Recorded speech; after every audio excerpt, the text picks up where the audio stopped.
السلام عليكم. لو اول مره بتشوفيني، انا اسمي منى احمد وقناتي اسمها مونيتا كيتشن. هنعمل مع بعض النهارده الكريب الاقتصادي بدون لبن ومن غير زيت ولا زبده. هنعمله بميه ودقيق بس زي بتاع المحلات بالظبط، وهنعمله كمان بحشوه اقتصاديه. والنتيجه بجد مش هتبطلي ان انتي تعمليه. شايفين قد ايه شكله حلو وطري وجميل. وهنعمله كمان في الخلاط ومش هياخد مننا وقت خالص، وهنعمله بحشوه اقتصاديه بطاطس وجبن بس. كريب المطاعم او كريب المحلات بطاطس. يلا بينا ندخل ونشوف الفيديو بتاعنا النهارده هنعمله ازاي. في شفشق الخلاط بتاعنا هنحط 3 كوبايات من الميه، ميه عاديه جدا. تمام، عليهم 3 كوبايات من الدقيق. حطيتي 4 كوبايات هتحطي قدهم 4 كوبايات، هتحطي 5 هتحطي 5. تمام كده. ضربناه بقى حلو وحطينا بقى معاه معلقه صغيره من الملح عشان احنا هنعمله كريب مالح. وصفيناه بالشكل ده وهنسيبه يريح طبعا عشان نتاكد ان القوام حلو. هنعمل خط كده فاصل لو المعلقه بتاعتنا ما لحمتش يبقى كده خلاص. هنسخن بقى الطاسه بتاعتنا على النار، على نار متوسطه. وهنحط فيها الكريب بتاعنا بالشكل ده، والطاسه بتاعتنا هنا مش بندهنها حاجه. هفرد بقى الكريب بتاعي بالطريقه دي كده، وهسيبه بقى لحد لما كل اللون يتغير. وهنبدا بالسباتشولا بتاعتنا او المعلقه او اي حاجه انتي بتستخدميها. هنبدا نمسكها كده معانا ونبدا نقلب على الجزء التاني. اول ما نلاقي خلاص كل اللون بقى واحد، هنعمل بالراحه كده من الحروف بتاعتنا. هنلاقيها بتطلع معانا بمنتهى السهوله اهي. وهنقلبها على الجزء التاني. طبعا هو الكريب معايا سخن، فنستحمل بقى سنة صغيرة اهو كده. خلاص تمام، هو مش لازق ولا حاجة. هنقلبه بقى بالشكل ده اهو على الجزء التاني او على الوش التاني. هنا الكريب بتاعنا احنا مش بندي للكريب بتاعنا لون خالص. تمام. وهنكون مجهزين فوطة او قماشة على شبكة، وهنحط عليها الكريب بتاعنا بعد ما نشيله من على النار. هقلبه على الناحية التانية برضو ثواني كده. الوش دوت اللي بيتحشي مش بيبقى ملون خالص. خلاص كده، يعني الكريب ما بياخدش يعني دقيقة هنا ودقيقة هنا، بمنتهى السهولة خالص. هنشيل بقى الكريباية زي ما قلت، هنجهز قماشة او فوطة على شبكة وهنشيلها نهوي عليها الكريب بتاعنا. تمام كده.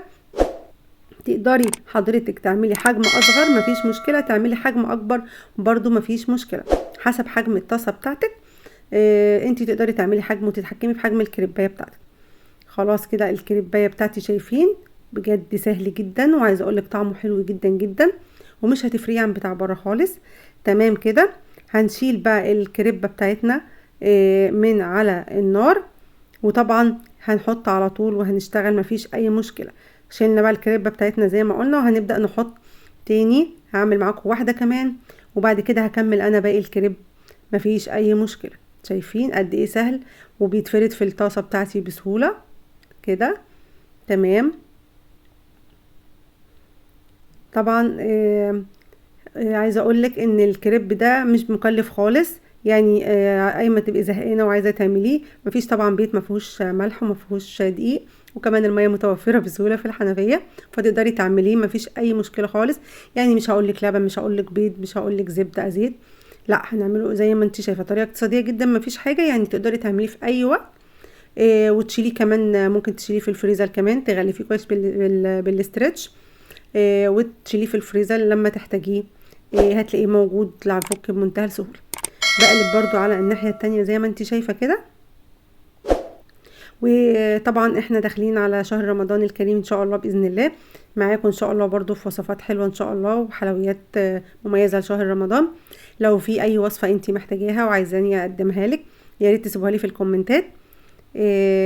وطبعا ما ننساش اللايك والشير للفيديو بتاعنا. ولو طبعا اول مره انت بتشوفي القناه، طبعا تشتركي فيها وتفعلي زر الجرس عشان توصلك كل الوصفات الجديده. احنا كده خلاص خدناها من على الناحيتين زي ما بقولك. بنقلب هنا دقيقه وهنا دقيقه. خلاص انا هكمل بقيه الكميه وهرجع لكم تاني باذن الله. خلصنا كل الكريب بتاعنا اهو بالشكل ده. شايفين ادي الكريبايه بتاعتي قد ايه، عايزه اقول لك طري جدا وبجد يعني حلو قوي قوي. الكميه دي عملت لي تقريبا حوالي 8 كريبات او 9، مش متذكره بالظبط. بالحجم الحلو ده. تمام كده.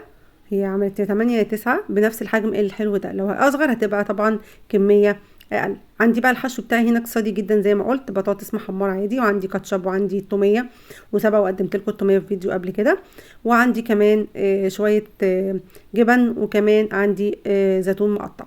هاجي بقى في الطاسه بتاعتي كده وهبدا انزل بالبطاطس بتاعتي. طبعا ممكن نحط التوميه من تحت، مفيش اي مشكله، زي ما انت عايزه ترتيب الطبقات ده مش يعني بتاعك انتي. انا كده حطيت شويه بطاطس كده وعليهم زيتون بقى اسود واخضر، وهحط بقى معلقتين من التوميه الجميله دي، وهسيب لك لينك حلقه التوميه في صندوق الوصف او في اول تعليق. تمام كده. هبدا احط برضو عندي شويه جبن كده، تشكيله موتزاريلا على شيدر على رومي، لو مش متوفر مفيش اي مشكله خالص، تقدري ما تحطيش جبن عادي جدا جدا. انا ساعات بجيب الكريب من بره بجيبه توميه بس وكاتشب ومايونيز، ما بيبقاش فيه جبن، ما فيش اي مشكله. حطيت بالشكل ده بقى كده، وهبدا هجيب بس حاجه اسند بيها علشان اقلب الكريب بتاعي على الناحيه التانية. تمام كده. جبت الاسباتشولا بتاعتي بقى كده، وهو الكريب بتاعتي. طبعا الكريبايه دي حجم متوسط. طب وان شاء الله باذن الله هعمل لكم الحجم الاكبر في حلقه تانية باذن الله، وتبقى بقى حشوه بقى ميكس مثلا بطاطس مع فراخ كده. ممكن نعملها من غير جبن للناس اللي ما عندهمش جبن. هبدا اضغط بقى بالراحه كده، وطبعا حاطه نقطتين زيت بسيط قوي في الطاسه عشان ايه الكريب بتاعي ياخد لون حلو وكمان يقرمش معايا بالشكل ده. شايفين الجبن بقى بتسيح وطالعه بره، رهيبه بجد. بوطي بقى طبعا وابدا اقلب علشان ياخد تحميصه بسيطه كده، وبحشي كل الكريب بتاعي. وطبعا ببدا اعمل بنفس الطريقه اللي انتوا شايفينها دي لحد ما احس ان خلاص هو كده تمام. بحطه بقى على طبق التقديم. عندي ورق فويل ممكن الفه فيه ورق زبده، او بعد كده ورق فويل. هخلص بقى ونرجع مع بعض نشوف شكل الكريب بتاعنا. خلصنا بقى الكريب بتاعنا هنا. طبعا في كام واحده اتاكلوا بقى كده، محدش صبر يعني لغايه لما اكمل بقيه التصوير بتاعي. شايفين بجد حلو ازاي ومقرمش، والجبنه كمان تحفه.